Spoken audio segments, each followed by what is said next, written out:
Hi friend, welcome, and today I'm going to be going over a complete guide to Elderwood. If you don't know, Elderwood is the new expansion world that just came with Palia's most recent update, and with it comes a ton of new gameplay. Now in my complete guide, I'm going to be covering everything you need to know, including things such as artifacts and relics, how to collect lots of essence, harvestables and forageables, hunting, fishing, sacred flowers, and more, making this the perfect guide for new players and people who are probably already seasoned in the game. Get comfortable and let's go ahead and jump right in. Now let's start with the basics, and that's going to be the map and how to find Elderwood. Now if you're starting from your home plot and you're a new player, the best way to find Elderwood or get there is going to be to run to the back of your plot.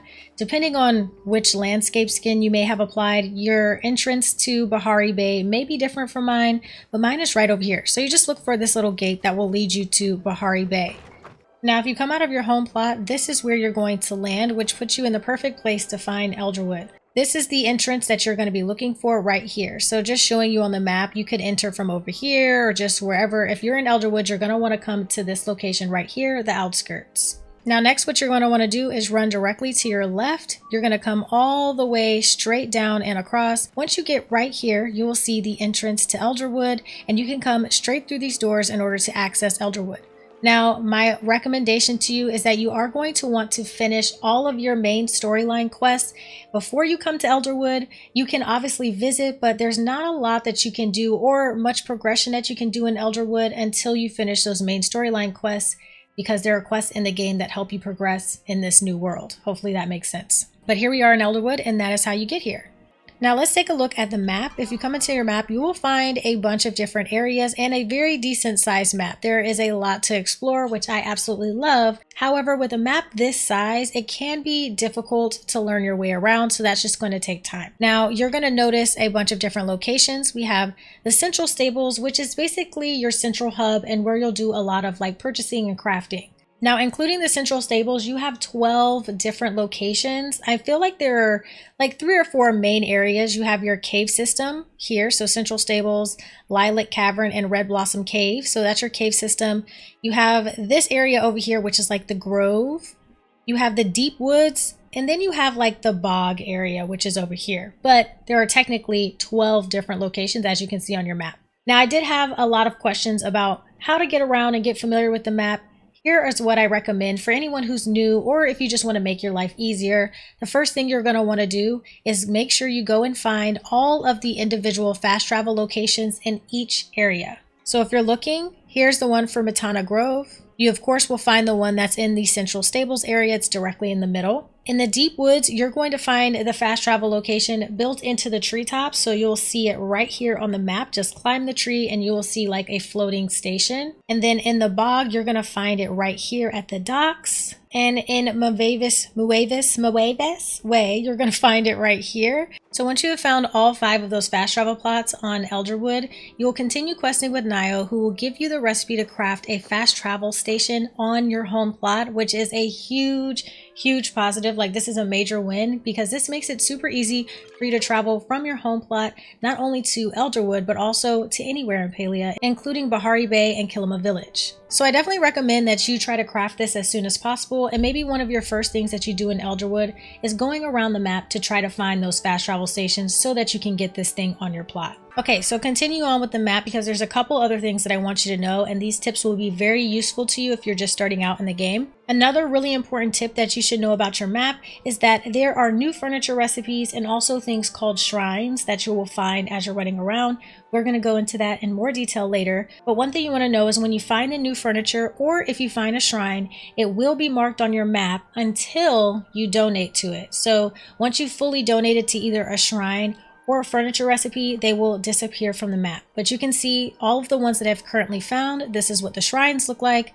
These are what the furniture recipes look like here. But I say this to say that these markers will stay on your map for as long as you need them until you can donate. So exploring is really good to do early on. Now next, we're going to talk about Palia's new feature guide. This is a really cool addition that they've added for this new expansion world. You saw something like this when we did the Maji market and things like that in the game, and it seems like they've used that same strategy for Elderwood.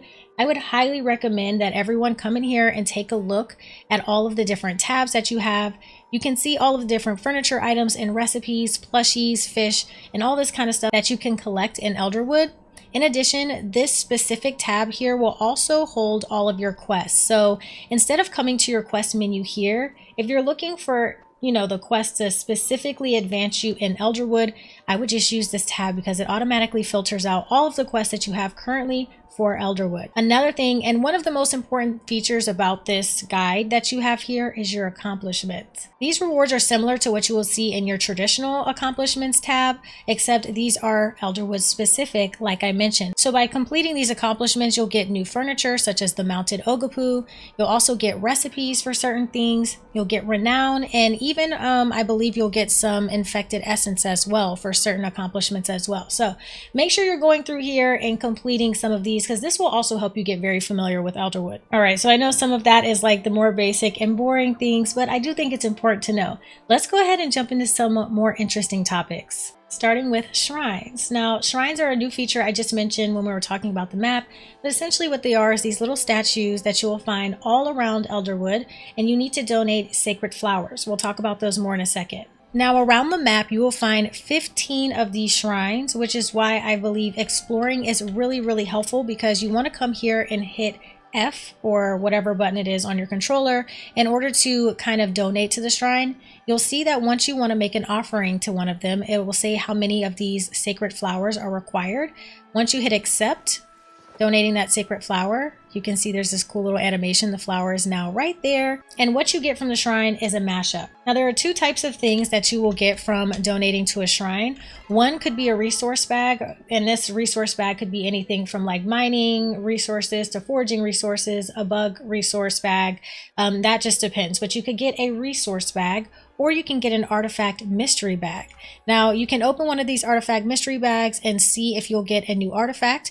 I actually already have this one, so that's a repeat. We'll talk more about what you do with like repeat artifacts a little bit later in this video.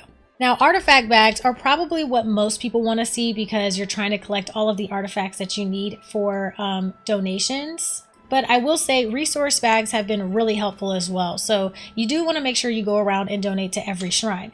Now, if we go back into my map, you will see I used to have a marker here for this shrine, and now that I've donated, it's gone. So that's just an example of what I was telling you about earlier. Now, if you're wondering where you can find sacred flowers, there are a number of different ways. These are all the ways that I know of. If anybody knows of any additional, please add them below. But essentially, you can find sacred flowers from just exploring around Elderwood. Sometimes you'll just find them around, if that makes sense. You can also get them through completing quests. And completing quests through Elderwood, just as a side note, is a really important aspect about this expansion. So make sure you're questing. Another way to get them is through hunting waveback Ogopuu, specifically in Pkwy Shmoles. So hunting those two creatures in Elderwood can drop sacred flowers, so make sure you're doing a lot of hunting as well. You're going to need a good amount of these sacred flowers because, as you can see, not every shrine just requires one. Some require two or maybe more. I'm not sure. Now, if you find a sacred flower, this is what it's going to look like right here. You can see it's like this little purple flower.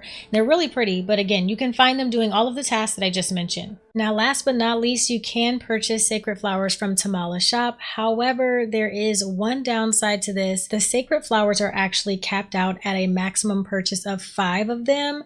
Now, I don't really know exactly what the benefit of this is or why they would put a cap on it, because right now a lot of my community is expressing their concern with not being able to find the last flower that they need for offerings or donations. We're not sure if this is attached to quests or something else, or if it's hidden somewhere, but a lot of people are missing just one. So it would have been really nice for people to purchase as many as they need, as long as they had the required essence that they needed. But just so you know, you can purchase a maximum of 5 at Tamala's shop. Now, just as a side note, if you are in Moavis Way, a lot of people are looking for all of these different shrines. I'm going to try to maybe make a video on the shrines, but I don't know if I found all the locations yet. However, there is one hidden right underneath this big like tree situation. So if you haven't found this one, there's one right here. Maybe that's going to be helpful for someone.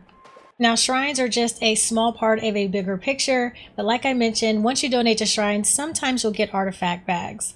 Now, these artifact bags are not only found at shrines, they are found in other locations as well, and finding artifacts is important for crafting relics. So let's dive into what this whole process looks like. Now, in addition to donating to the shrines, you can find relics in rummage piles. And if you can see on my little compass bar up there, you can see a little rummage pile icon.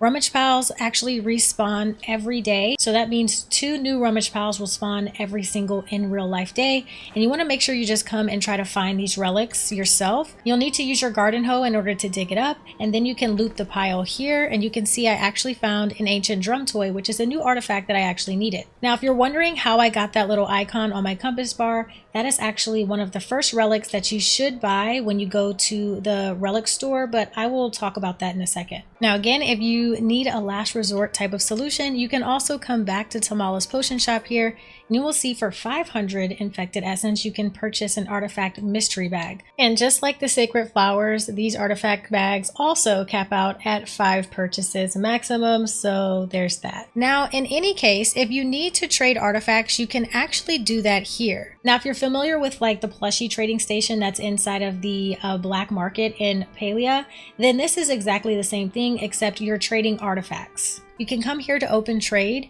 and you can put in any artifact that you have, and then the person that you're trading with will also add in an artifact. If you guys are chatting, it's easier because you can decide beforehand what you want to trade. Either way, both parties will add in an item that they'd like to trade, and then you can both hit trade in order to confirm the trade agreement, I guess you could say. And it's a good way to complete your collection. So now that you've found your artifacts, let's talk about what you need to actually do with them once you have them. So inside the central stables of Elderwood, you will find this little station area. This is where you can come to donate the artifacts that you found. Now you can click into each one and donate any new artifacts that you find. So let me see, I have that new Galder toy or whatever it is. I can donate it here, and I can see here I will receive Eloisa's fun bucks. So you can go ahead and contribute. I got 1 fun bucks for that donation. And you want to try to get as many donations as possible, because as you get those fun bucks, then you can take them here, and this is where you can purchase your relics. Now, relics is going to be a little bit in depth. I'm going to try my best to explain this in the best way possible. Now, if you're wondering, relics are basically things that you can apply to your character that gives your individual person or your party buffs. So inside the artifact store is where you'll find basically like schematics and things that you'll use to craft relics. Now, some of these you buy once, such as the artifact tracker. Now, I mentioned that earlier when I was looking for rummage piles, they popped up on my compass. This is the relic that will help you track those. Now, when you purchase them, you may not see them in your inventory. They kind of automatically just apply to your character. I wish they would add better like descriptions for these, because I was kind of confused on what to do with this once I purchased it, but really I didn't need to do anything. They just apply to your character. Now, others, such as the bag of illusion, will need to be crafted. I'm going to include some footage to show you exactly what happens, but basically you'll purchase the schematic. You'll then need to gather the necessary like ingredients or materials that are used to craft the actual relic. Now, you do so by coming to the relic crafting station, and in here you will donate all of the required resources, and then you can craft the relic. Now, here's the important part. There are 4 different types of relics currently in the game. I'm pretty sure that they'll likely add more as time goes on, but right now we have 4 relics.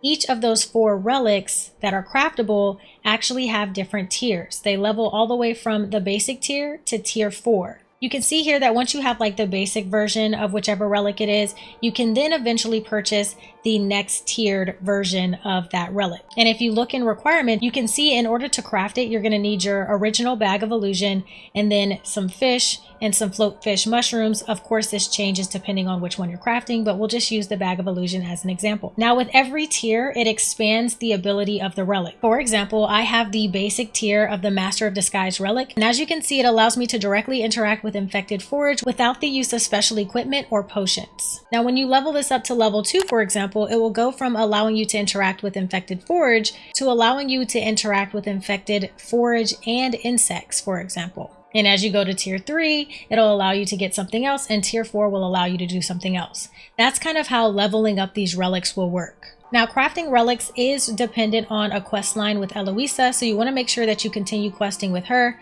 but you will find that in order to craft these relics, you need to come back to Tamala's Potion Shop, which is obviously a very profitable place for her, and you'll need enchanting runestones. Again, you'll be able to see this in the Relic Crafter. It'll tell you what resources that you need, but just hovering over them, you have the basic enchanting runestone, which costs 600 infected essence, or you'll need to purchase a finishing runestone, which is 2,500 infected essence, and this runestone is specifically used to craft relics that are tier 4. So let's recap, because I know that's a lot. When you find artifacts, you need to come to the central stables and donate those artifacts to the little stations that are there. Once you donate your artifacts, you will get Eloisa's fun buck. Once you get your fun bucks, you can then use those at Eloisa's store to buy schematics or relics that you can use that gives your player and your party buffs. In order to craft certain relics, you need to go to the crafting station, and you'll need to make sure that you've collected all the necessary ingredients in addition to the runestone that matches the level of the relic, and craft them there. Now, once you come into your character menu, you can see right here that your crafted relic will be applicable in this little menu here. If I didn't have a relic applied, I would be able to just click the relic that I want. And once you have your relic selected, you will also see this little icon here that you can hover over, and it'll tell you exactly what benefit or boost you're getting from the attached relic. Now, like I mentioned earlier, you will need your current relic in order to craft the next tier of that same relic. And to save you some confusion, you actually have to come in here, right click your relic, and then click unequipped. When you do that, it will then appear in your inventory, and that's when you can use it to craft the other relic. It actually took me a minute to figure it out, but that's how you do that. If you're in a party or just on your character, you can see in the upper left-hand corner right there under your focus bar, the little boost that you're getting from the relic. Your party members should see this as well. Now, not to harp on it, but the reason why it's important is because if you have a party member, let's just say who's new to the game and can't collect infected forage without using potions, they will benefit from your relic and be able to collect and forage these ingredients without the use of potions. Hopefully that makes sense. That's just one of the relics, for example. There are many others that give you benefits. Okay, so I know that that's a lot, but I hope that I've explained it in a way that makes sense. And of course, if you have any questions, please comment them down below. I'll be happy to help. Now, as I was going through the video, I realized that I probably should have included this infected essence part first before artifacts and relics, but bear with me. I'm trying to organize the information the best way I can. But let's talk about how you get infection essence and why it's important. So a major part about the economy of Elderwood and all through the storyline, you will see reference this infected essence. It infects everything, such as the creatures, bugs, trees, forageables, anything around the area. You can see that this infected essence will have attached itself to. Now, in order to collect infected essence, you'll need to kind of move through the storyline, but you won't be able to collect any infected essence unless you have started the main storyline to Elderwood. So make sure you do that first. However, once you progress through the main storyline, you'll be able to craft certain materials or resources, such as if you come to your bow here, you'll see there's these new Elderwood arrows. Also, when you're bug catching, there's an Elderwood like smoke bomb that you can use to collect infected essence from bugs. But yeah, you just need to make sure you're continuing your storyline so that you can collect the infected essence off of the different resources that you need to gather all around Elderwood. You'll also find infected essence in these little blobs that are on the ground right here. You just need to come and interact by picking these up to gather some essence. That's probably the slowest way to gather essence. It is the beginning way that you do it, but it's very slow because you don't get much essence for that. So what you're really going to want to be doing is chopping down trees, hunting animals, fishing, and catching bugs. You'll even see like these nuts that are on nuts. Wow. You'll even find forageables like honeybee nests or whatever. They'll be in the trees, and if they are glowing purple and they have that essence all over them, harvesting those is going to be really good for collecting essence. So keep an eye out for the stuff that's on the trees as well. Now, if you want my recommendation for really grinding out infected essence, one of the best ways you can do it right now is by getting a honey lure and putting that down in bug catching. The honey lure is going to attract a bunch of different bugs, and some of these bugs are going to be infected with essence, which means over a very short period of time, you'll be able to catch multiple bugs with essence attached to them. And it's going to be the best way to get essence quickly versus running all around the map and just finding the different creatures with essence. Neither one is a bad option, but I would definitely recommend trying the honey lure option as a way to grind out essence. Now, as I mentioned, essence is the core to the economy in Elderwood, meaning you're going to use essence to purchase a lot of stuff. So specifically, if you come over here to Tamala's shop, everything in the shop requires essence. Rockhopper is one of the new pumpkin seeds that we'll talk about in a minute. For example, the Elderwood potion is one of those potions that I've mentioned that will allow you to like harvest different ingredients around the world of Elderwood, but it costs 15 essence, so you have to keep purchasing them and they only last for a short period of time, which is why you should be focused on artifacts and relics as quickly as possible. You can even get the new pumpkin seeds that we get in the game. We'll talk about those in a minute as well. But yeah, any of these purchases that need to be made have to be done so using essence. So really, essence is like a new currency in the game. If that's probably a good way to think about it. It's definitely a currency. So in addition to the purchases that you'll make around Elderwood, infected essence is also used to unlock new recipes for furniture. So there's 2 new complete furniture recipe sets that you can get. One of them is called the Elderwood furniture set. You'll need to donate essence, as you can see right here, by inspecting the furniture, and you'll need to donate your essence in order to get the recipe to craft this furniture. We're going to talk more about these sets also a little bit later in the video. Hopefully you're not tired of hearing that, but everything in due time, friends. So you hit accept, and then you've collected the recipe in order to craft this couch or whatever furniture item is on your plot. Now the Elderwood furniture, like you just saw, is hidden all throughout Elderwood. I have a complete guide to find every single piece of the furniture set, and I'll have that linked in the description box and at the end of this video, so you can watch that in order to collect all of the furniture sets or just to add them to your map, as I mentioned in the beginning. But I do have a full guide for that. That should be useful for you. Now, as you can see here, you will also use essence to craft new resources to help you gather the essence that you need. So these are the new Elderwood arrows, and we also have Elderwood smoke bombs, and there may be more items in the game that I haven't got to yet. So all of this to say that essence is not only a very important currency, but you're going to need a ton of it. So make sure that you're gathering as much as possible every single day if you can. Now that we've talked about essence and we have a pretty good understanding of that, let's talk about all the new things that you can find. Since we just talked about furniture, I feel like this is a good segue.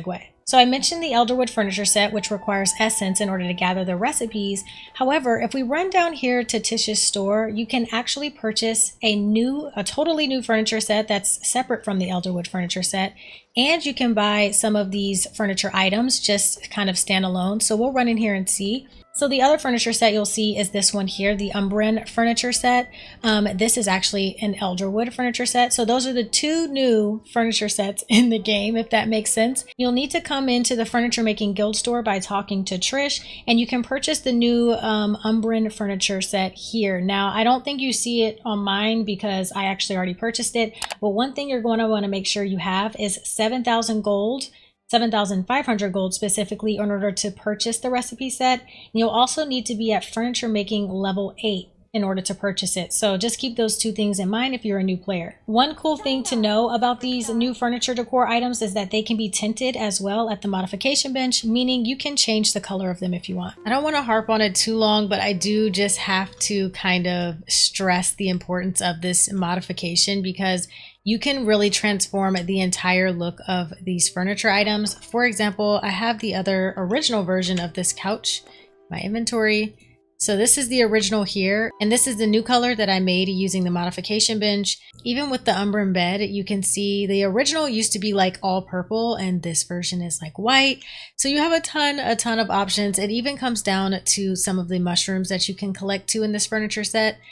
See, the original is purple, but I turned these white. And so here in the modification bench, you can actually see the different colors. So again, this is default, alabaster, autumn, berry, Pythia, classic, and also shore. Shore is another one that I really like as well, but you can really get very detailed in how you want your space to look with these new items. And I'm so happy that they made both the Umbran and the Elderwood set completely customizable at the modification bench. Now I will put a picture on the screen, but there are some like miscellaneous furniture items all through completing your quest and also your accomplishment tab, which is why I say focus on the storyline as well, because there's some really cool furniture items and just pieces in general that you can collect from continuing the storyline and completing those accomplishments, like I mentioned in your guide tab at the beginning of this video. Now let's talk about some of the other ingredients and things that you'll find that you can collect around Elderwood. So you have ancient trees, you'll have white stone, and you'll also find pallium and platinum now in Elderwood.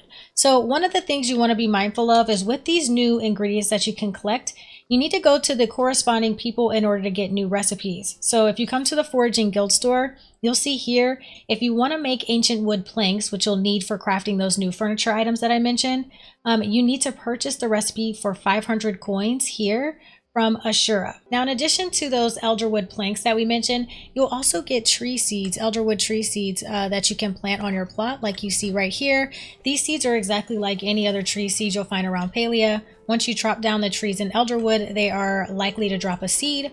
Once you get a seed, you can plant them on your home plot and then grow them into fully grown trees. Once they're fully grown, you'll get another seed, and then you'll have basically an endless supply of elderwood trees on your plot if you want.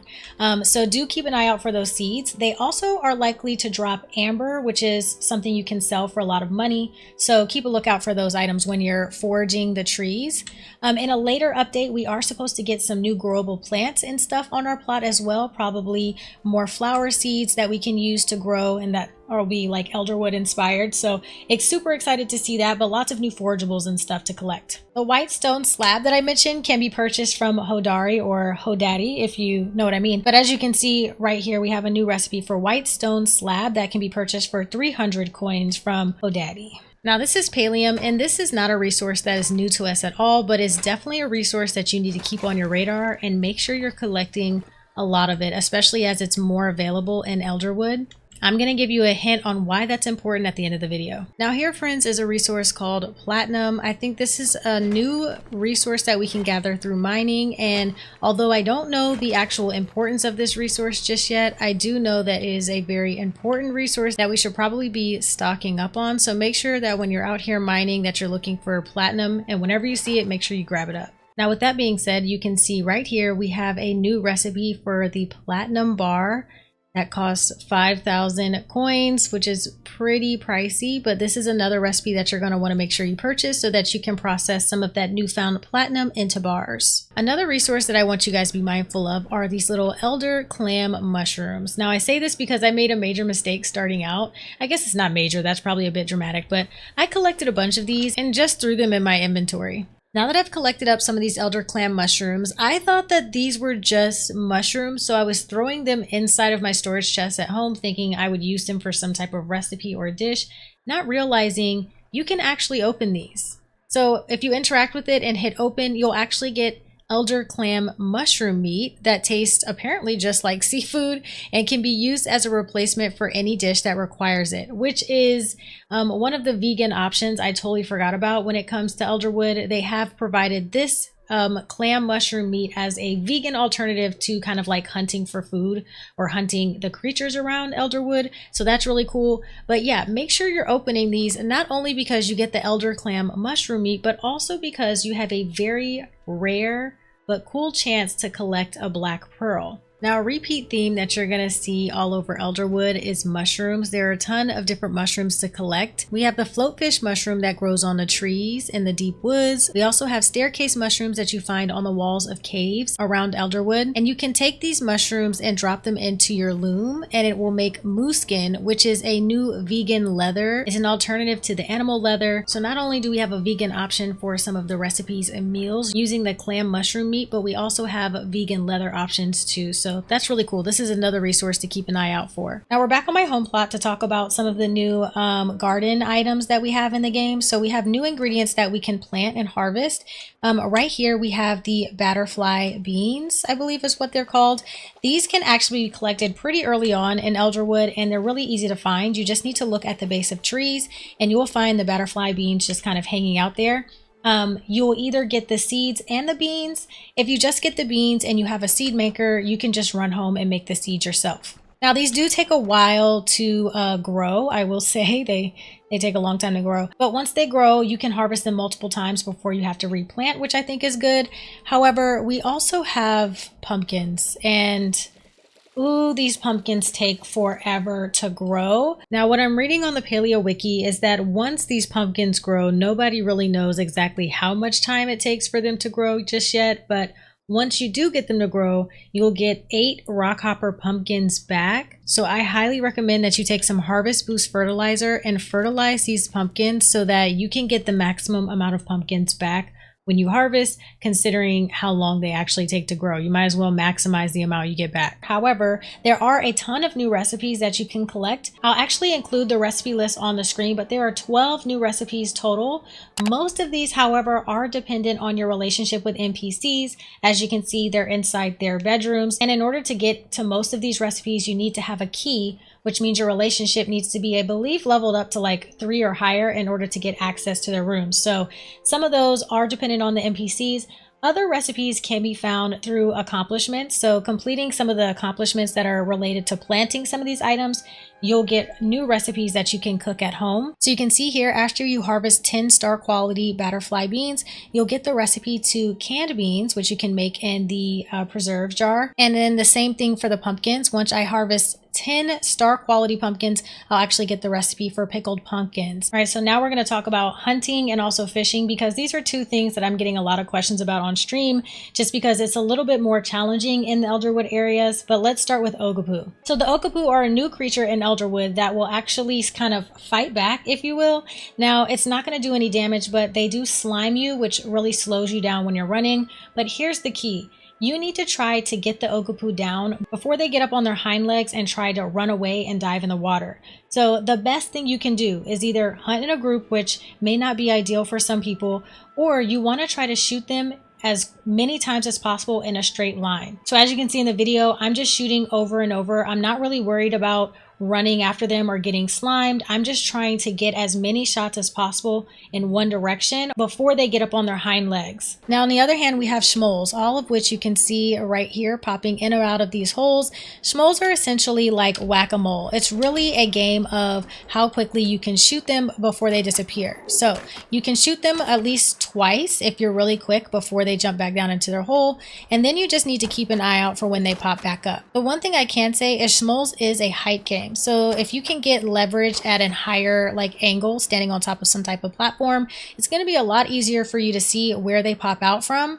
So you just have to keep looking around like I'm doing right now. I will say, however, Shmoles is probably best hunted with other people. So if you see a group out here hunting Shmoles, I would just join the fun or try to form a party yourself so that you can come out and hunt the Shmoles. Now we're going to talk about fishing, which is the most common question that I get is how do we catch the fish in Elderwood, because they do feel harder to catch in that area, and it's probably because they have made them harder to catch. So the first thing that I need everyone to do before you go to Elderwood or plan on fishing in Elderwood is come talk to Einar. So in the fishing guild store, you should be able to buy some of these new recipes. If you haven't got to this point yet, it's because you need to level up your fishing skill in order to unlock some of these helpful resources. Now you can choose from a number of different types of hooks that you can apply to your fishing rod, but my personal favorite out of all of them for Elderwood specifically is the Major Safe Zone Size Booster. Shout out to my mod Mimi for sharing this tip with me, because this has been like a game changer when it comes to fishing in Elderwood. You need to purchase a couple of these. Maybe just start out with one to see how you like it. You can try the others, but I'm going to explain more about this in a second when I show you guys fishing. I'll show you what this little booster does. Some other things you can consider purchasing from Einar is the recipe for Fisherman's Brew. This is something that you can actually cook pretty easily at your fire pit at home, or it's like the campfire at home. So you see that you only need 1 emerald carpet moss and 1 crystal lake lotus, which are pretty common ingredients that you can find around Kilima. Okay, so here we are down at the docks, and as you can see, these little purple, like smoky fishing circles are actually the fish that are infected with essence. So if, again, you have some of the tools that you need to craft to fish with the essence. So again, continue your main storyline in order to fish these fishing holes, but we're going to look for some regular ones just for the sake of the video, so we'll start over here. Now we're going to go in the inventory. You can see that I have my fishing attachment here. You can also drink a fisherman's brew. So let me just take this off to show you the difference. Okay, so you can see this is what the little parentheses right here looks like, and you need to try to keep it over your bobber. So this is the most important thing. You don't want to track the fish, you want to track the bobber. You also only want to reel in while your parentheses is green. This means when the fish is fighting or jumping out of the water, you want to stop reeling in and try to line up your parentheses over the bobber. Now let me show you the difference in the parentheses when you add your little boosting fishing attachment here. I'm also going to attach glowworms so I can maybe catch like a harder fish like a shark or something, just to show you the process of trying to reel in a fish that's difficult like this. Okay, so we have a lake shark. Look at the difference in the size of the parentheses, making it so much easier to keep our bobber inside the parentheses. Again, you can see when I try to reel, when it's not green, it's damaging the rod. You can see down there. But when I'm green, oh, see how much that damaged the rod? So I'm only reeling when the shark is in the water and when my parentheses is over the bobber. Just like that, and I should be able to pull him in now, and got him.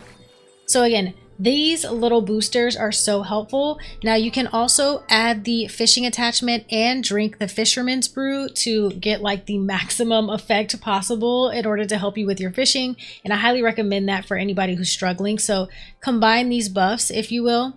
You also have the fish stew. You can cook this recipe if you have it. Now this dish specifically will actually increase the parentheses like speed for a short period of time, but that's exactly how you want to be fishing in the game. Do not worry about keeping the parentheses around the fish, only track your bobber. If you track your bobber and reel in when it's green, you're golden. Now we're going back to my home plot to talk about storage. We all know that storage is one of the biggest issues in Palia because we do have a limited amount of storage. The cap is at currently 10,000 storage limit, but we did get in a recent news article that they are planning on increasing storage with a new craftable type of storage box. So increased storage limits are coming, but for the time being, what do we sell versus what do we keep? I would recommend to keep a stack of 50 to 99 of every single ingredient for the beginning of the game.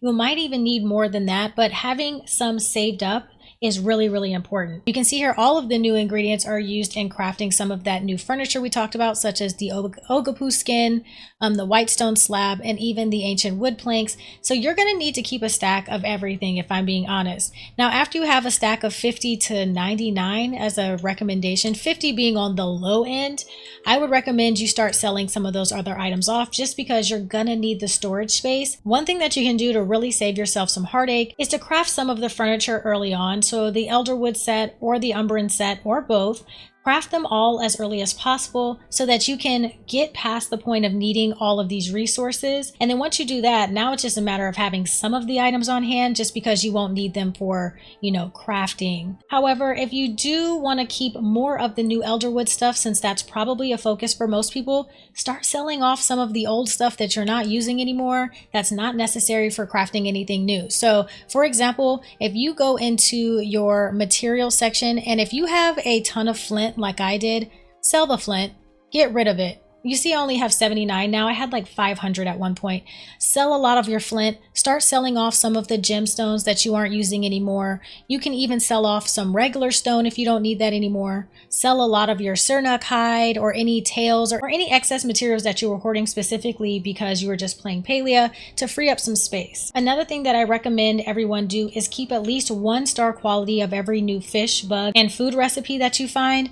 You can see that you can place down your star quality items. We all know this already. You can use them for decor and all of that stuff too. So I'm starting a mini collection that I'm going to use to add as a museum in my house somewhere. But here's my little collection. Make sure you're doing the same. Alrighty friends, so that's the complete guide to Elderwood. I hope this video has been helpful. If you have any comments or questions, put them in the comment section below. I'll get back to you. Also, if you enjoyed the video, don't forget to give it a thumbs up. I have some videos on the screen that you will probably be interested in right here. And until next time, I will catch you all in the next one. Peace.